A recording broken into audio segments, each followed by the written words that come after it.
Hello, my name is Justin Shaw, and I'm going to be talking to you about Photoshop. This is an introductory tutorial, and I'm only going to be teaching you about the very basics. Whenever you start, you're going to want to go to what's called File and hit New. I'm going to make sure this says inches and nothing else, and I'm going to put 11 by 8.5, and then I'm going to go down to resolution, and I'm going to put this at about 200, and I'm going to hit OK.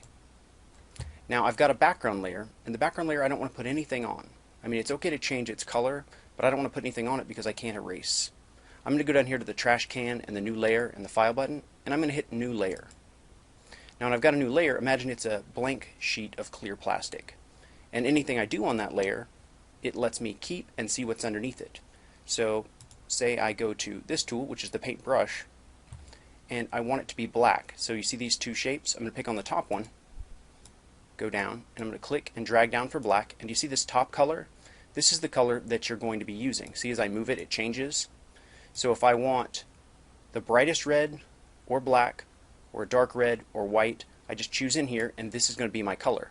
And say I want blue, I click over here and you see I can mix blue with green, and so any color that I want I choose on this side. I want it to be red with yellow in it, and then I pick the one that I want. Well, I'm going to go to black, I'm going to click in the middle and drag down, I'm going to hit OK, and then I'm going to draw. When you see this is very transparent, and that's not what I want. So I'm going to hit Control Alt Z, back up. I'm going to go to the top and you see opacity. This is how much pigment goes into the brush. I'm going to click this and drag it to 100. Now when I draw, you see how that is? It's 100%. And if I change that to 50%, what I get? Well, what I'm going to do is, see how this brush is fluffy? If I right click, I have a selection of brushes, and yours may not look the same as mine, but you'll have the first two. This one is an airbrush. Do you see how fluffy it is? And then there's a hard edge brush. See how hard it is compared to the other? This is the brush that I want to use. I don't want this fluffy brush. It has its uses, but the majority of the time I want this brush. It allows me to have a much cleaner line and makes everything look nicer. I want to talk about one more tool. You see the little arrows next to these icons? If I click and hold, it opens up the drawer with more of them. See, there's this pencil tool.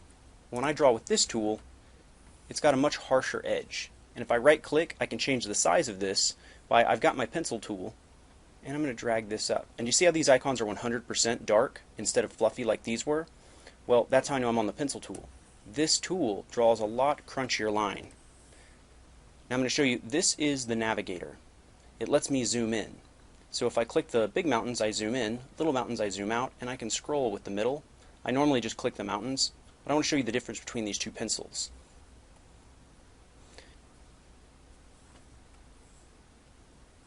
Do you see how crunchy this edge is versus how blurred this one is?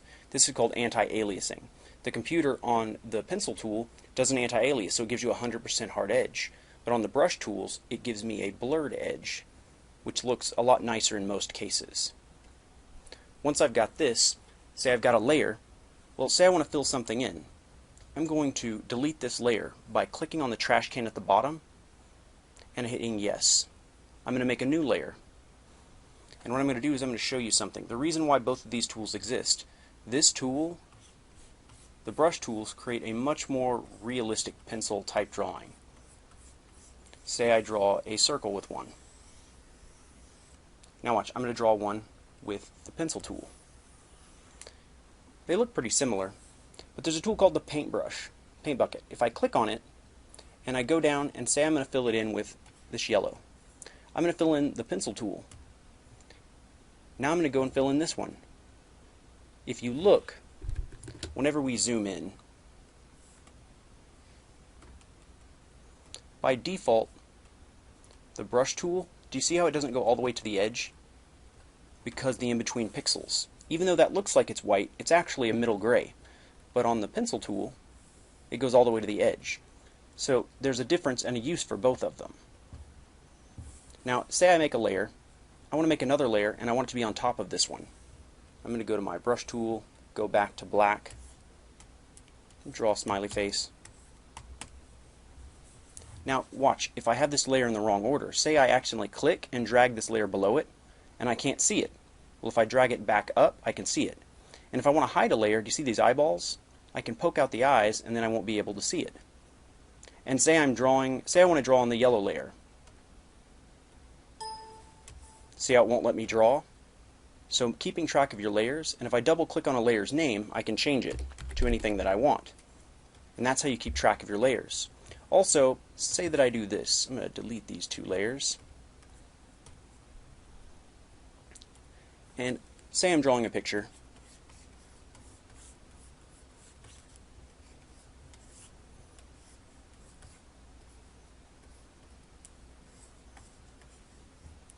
Of a person. And say I get my basic sketch going, it's looking okay. Well, once I get the whole thing laid out just a little bit, what I want to do is I want to clean this up. Well, I don't want to spend hours cleaning it up. I'm going to go to opacity, and I'm going to turn the opacity of just this layer down. So if I go up here, this opacity controls the layer, and I can turn it down. Then I'll make a new layer, and I can go in, and I can clean up my drawing. It's what makes it a lot nicer to work with. Now, say I draw something, and I don't like it. Say I messed up. Well, there's an eraser over here. And if I click on this eraser, it's just like the brushes. I can erase. I can change the opacity of the eraser to where it erases 50%. And it's very interesting. If I hold down Control Alt and I tap Z, I can go back in time to a certain extent. This is a very important thing, and I'm going to be posting the hotkeys. If I want to type something, I can go to the T here, click it. I'm going to paste this in from another document. I'm just going to scoot it over so it can be seen. Whenever I'm writing something, I go to the Type tool, I click, and then I can type anything I want. And then if I select my type, I can go and I can change which type of font that I want. See, as I'm scrolling over these, I can see them. And if I click on one and I press down on the arrow keys, as I select it, if I select it there, I can press down on the arrow keys and I can look through the different fonts, seeing which ones I like. Also, if I go to one and it's got a subcategory, I can pick between its different types. And if I want to change the size of a font, I can select it, I can press up or down to change the font size. Once I'm done with this, I'm just going to click off the layer and it'll be there. Now these layers can't be erased, but if I wanted to erase type, I could right click, rasterize layer, and then I can erase the type. Now we're going to be talking about another piece. I'm going to, if I click on a layer and I hold Shift, I can select multiple layers. I'm going to delete both those layers at once. I'm going to make a new layer, and I'm going to show you something interesting.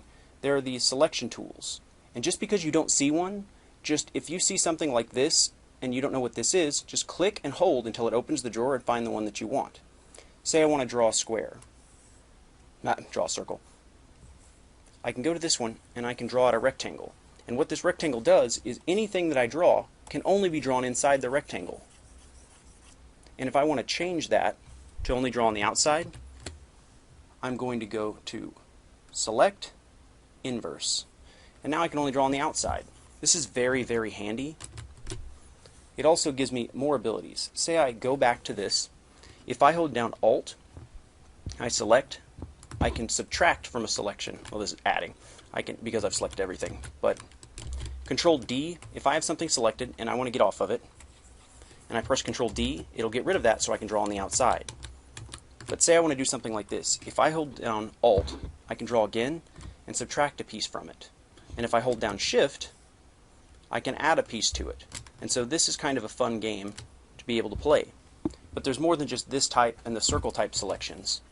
And say I want a perfect circle selection. If I hold down Shift, it will stay perfect. And if I hold down Shift with the rectangular selection, it'll stay perfect as well into a perfect square. Control D deselects. There's another type of selection that gives me my lasso. That means I can draw a custom selection. I can still hit Alt and cut stuff out, and Shift to add things to it. Then there's the point-to-point selection, which lets me click, and at the very end, connect them. Control D to get rid of it. This is very important because say I do something like this, and I want to give this guy a neck, I can go to my lasso, select just his head, and if I hold down Control and I click in the middle, I can move it around. Then I press Control D, finish my drawing. It's a very interesting use of tools, and they're a lot of fun. There's a lot more tools than what I'm going to show you, but knowing they exist can help you a lot. Being able to change colors, these things are very important. There's scroll bars on the side that let me move pan in and out, and up and down. And once I'm done, once I've built a layer, say I want to change the background to gray or to yellow, fill it in. I'm going to Control Z because I don't want to look at that. Say I'm done and I want to save my document. What I want to do is go to File, Save As. It's going to bring up this dialog.